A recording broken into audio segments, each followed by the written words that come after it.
I ran the Kelvosh sorting depot for 6 standard years before I learned a human could lie with metal.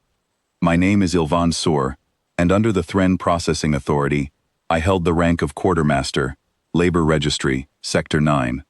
My work was simple. Bodies arrived from the surrendered worlds. I catalogued them, stamped them, sorted them into wings by what their hands could do. Efficient hands went to the sorting floor.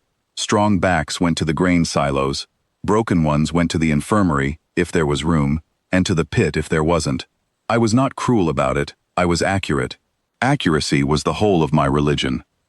Unit 4471 came through my registry in the 2nd year of the occupation. 1 human among 1,100 that week.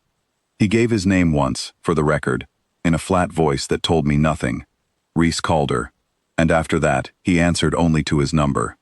He was tall, in the way tired men are tall, shoulders folded in like he was trying to take up less air than he was owed. My scanner read him as unremarkable. No combat conditioning in the tissue. No scarring pattern consistent with a soldier's world. Labor Class 4. I stamped a brass disc with the sigil, a plain numeral IV inside a ration wheel, and hung it on a cord around his neck myself, the way I hung one on every body that passed my desk that day. He wore it without complaint for 4 years. He carried grain sacks without complaint. He mended fences without complaint. When the depot guard struck him for standing too near the wire, he took the blow and stepped back the correct distance and said nothing, which is what a labor class 4 is supposed to do. I filed him, in my own mind, under the heading of things that behave as expected. That heading is the largest one a Thren quartermaster keeps, and the least interesting. Twice a year I walked the wings and re-verified the registry against the bodies, because bodies die and machines lie, and the 2 errors do not cancel out. Calder stood for his re-verification the same way every time. Chin level, arms loose, eyes fixed on the middle distance past my shoulder. The posture of a man who has decided stillness costs him nothing the guards can take. I noted once that his pulse never climbed during the scan, not even when the needle went in. I wrote the observation down as a curiosity and filed the curiosity nowhere, because a quartermaster who chases every curiosity never finishes the registry. I would have gone on filing him there forever, except for the night the grain silo's feed conveyor threw a spark into 30 years of dry chaff, and the whole east wing went up like a struck match. I was in the yard office when the alarm cut through the dark. By the time I reached the silo row, the fire had already climbed 2 stories and was breathing black smoke sideways across the compound, and the depot's automated vents had jammed shut on their track, a design flaw we all knew about, and none of us had funded a fix for, because fixing things that hold humans is never urgent until the night it is.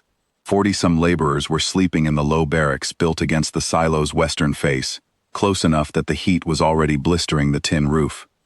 I remember the noise most, not the fire, the guards.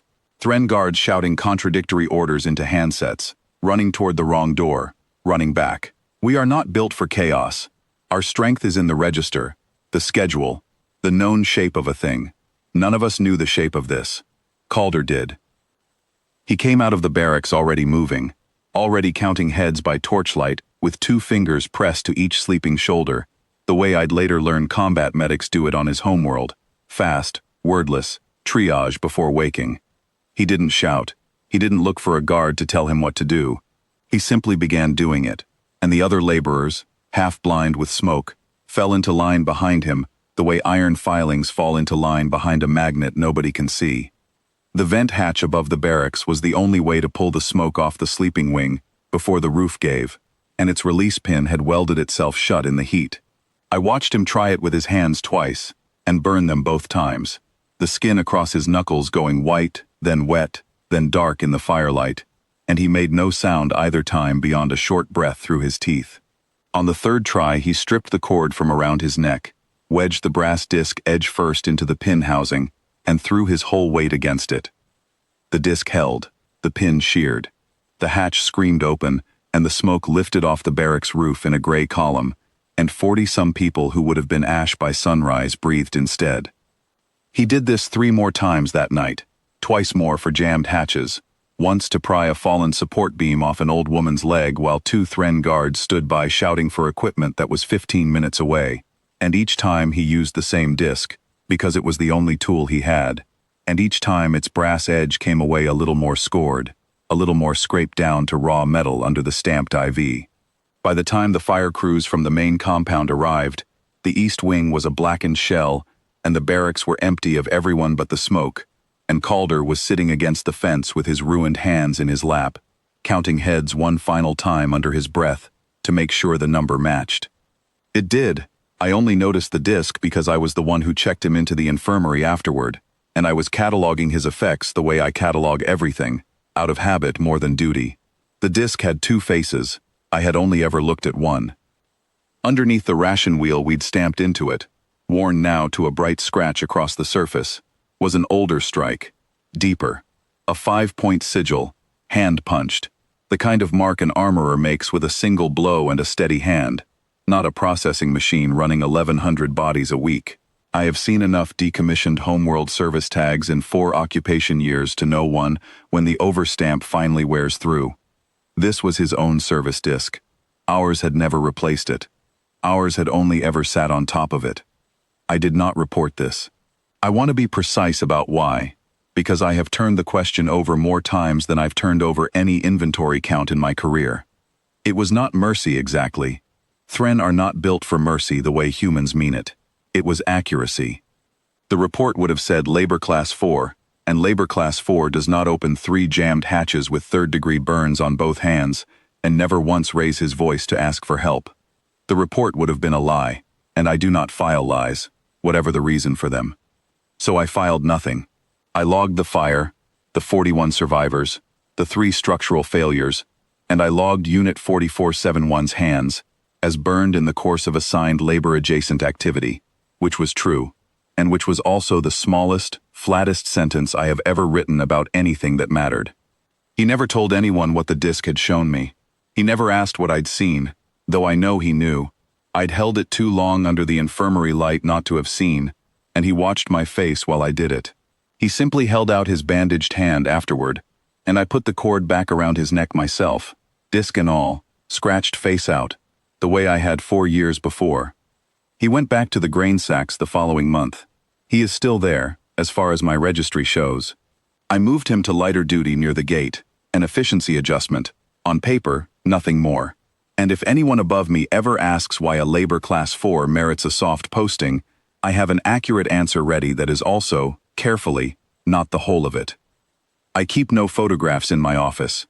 Thren quartermasters do not sentimentalize the inventory.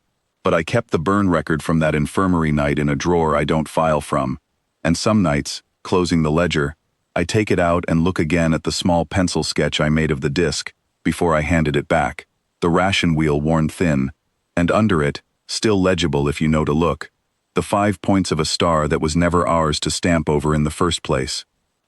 I have asked myself since what would have happened if I had reported it properly. There would have been an inquiry, a reclassification, perhaps a transfer to an interrogation wing where men who once held rank are made to explain themselves at length, in rooms built for that exact purpose. He would have known that too, standing there with his hands wrapped and the disc back around his neck, and he held them out to me anyway, and let me choose. That is the part I still turn over the most. Not that he had a second face underneath the one we gave him, but that he trusted a Thren quartermaster to look at both and decide, correctly, which one belonged in the register. I have catalogued 1,100 bodies in a week. I have never, before or since, catalogued a man who wore his real self scratched into the underside of the lie we gave him, and never once spent it to buy himself an easier war.